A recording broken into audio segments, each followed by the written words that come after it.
Eu acho que nós estamos normalizando um conjunto de coisas que estão precarizando a qualidade do produto que a gente vende, ao ponto de que se convencionou falar hoje no Brasil uma frase que é disseminada por muitas pessoas, fala-se muito, ouve-se muito, concorda-se muito, e na visão de um torcedor, pensando sobre o seu time, isso faz todo sentido, eu não estou criticando quem pensa assim, mas há uma frase clássica no Brasil que é: clássico não se joga, clássico se ganha. Não é? Final também. Final não se joga, final se ganha. O estadual só é ruim pra quem perde, né? Pra quem perde. Mas veja, nós tivemos um final de semana com 2 clássicos, terminamos 0-0. Foi com 4 dos maiores investimentos do futebol brasileiro A atualmente. gente teve Flamengo e Botafogo 1-0, um Atlético e Cruzeiro 0-0, um Corinthians e Santos 1-0. Bem. E aí você olha pro lado e você vê um monte de jogos que são clássicos do futebol internacional com placares elásticos E dinâmicas. O Real Madrid dinâmicas. esse ano, 4-3 o tempo inteiro, 4-4. Entretenimento puro, foi 4-3 e 7 chances pra cada lado. Então, assim, clássico se joga. Clássico se ganha jogando. Por que eu preciso ganhar um clássico abrindo mão da qualidade do futebol e trocando isso por um jogo truncado, por uma raça, que a gente chama de raça? A gente adora, né? Essa coisa de você dizer: não, mas o time é raçudo. Então, você está chamando de raça o que não é raça. Não. Né? O que é falta de qualidade técnica, que é um excesso de vigor físico, é um excesso muitas vezes de violência, de desrespeito, e a gente classifica isso, a gente pega esse produto péssimo e bota Romantiza. Bota um laço de seda chamado raça. Né? Mas é um laço de seda.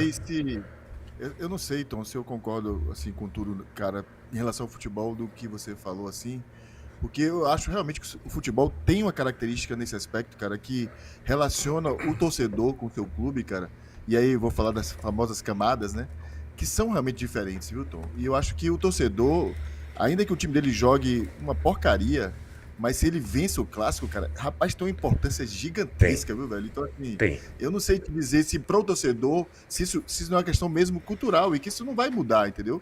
A gente faz questão de vencer jogos, às vezes jogando mal mesmo, cara, porque aquilo tem uma importância gigante, entendeu? O Bahia não fez uma grande partida contra o Vitória, mas venceu numa raça, entendeu, cara? E outra, assim, eu inclusive vou discordar um pouco da fala de Mano Menezes, é porque a gente tem hoje uma amplificação da mensagem, da comunicação muito grande. Mas se eu pegar o que era o Jornal dos Esportes da década de 50, da década de 40, essa história de crucificar jogador e exaltar jogador acontece no futebol desde sempre. Né? Sempre. A questão é que você tinha um acesso limitado à informação e hoje você tem uma ampliação da comunicação que chega a absolutamente todo mundo. E aí parece com que o problema seja muito maior por conta do volume que é aplicado. Mas essas decisões de exaltar jogador, que um dia presta, um dia não presta, sempre foi a tônica do futebol, desde sempre. Quando você fala de relações de emoção, elas vão ser pautadas dessa maneira. Ô Anderson Santos, você... Talvez você tinha momentos até, cara, que isso até é mais duro, porque você tinha os famosos colunistas, as crônicas de jornalistas que falavam pro país inteiro, e os caras destruíam... Renato Pé Murcho, o atacante que era do Guarani, do São Paulo... Foi do Bahia em 88. Ele teve o apelido por conta de uma crítica que foi feita no jornal, que foi tão pesada, e acabou virou o apelido do cara.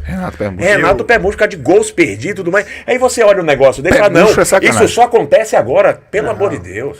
Mas veja, só para esclarecer, me perdoe, desculpe, termine. Não, o ponto era esse, pegar a história de Barbosa e pegar a história de tantos outros atletas na história do Brasil que tiveram carreiras destruídas por conta da mídia esportiva e falar que isso é um caso de agora. Não é de agora, a gente pode falar do tamanho do volume da mensagem, mas não da mensagem em si. Exatamente. Mas só para pegar um ponto rapidinho que o Tchelo colocou, veja, Tchelo, eu entendo o seu ponto, eu fiz questão inclusive de começar minha fala dizendo que eu entendo isso do ponto de vista do torcedor, porque o torcedor quer mais vencer mesmo, ainda mais um clássico. Todo mundo aqui, eu posso falar por mim, tá? O jogo de domingo, para mim, ele foi muito especial, porque Bavis, de uma maneira geral, para mim, são muito especiais. A minha relação com Bavi é diferente, né? O nervosismo, a entrega, a felicidade ou a tristeza. E outra, viver um Bavi, eu moro em São Paulo, viver um Bavi em Salvador é completamente diferente. O dia do Bavi tá todo mundo vestido de Bahia, todo mundo vestido de Vitória, todo mundo em clima de jogo. A intensidade daquilo é outra, e é óbvio que eu, como torcedor, quero que o meu clube faça tudo o que for necessário para que ele vença aquela partida, porque eu entendo a dimensão e a importância que aquilo tem, inclusive na minha formação como torcedor. Desde que... Mas o que eu estou dizendo é que isso não justifica ganhar uma partida. A gente hoje está admitindo um discurso de que eu preciso praticar o antijogo para que eu possa ganhar um clássico. Pô, o Bavi, ele teve um jogador expulso aos 2 minutos do primeiro tempo. No segundo tempo, a primeira falta cometida por um jogador do Vitória no meio de campo foi aos 10 segundos do segundo tempo. Eu fiz questão de marcar isso. É isso que eu estou falando, é sobre isto que eu estou falando. É um pequeno exemplo.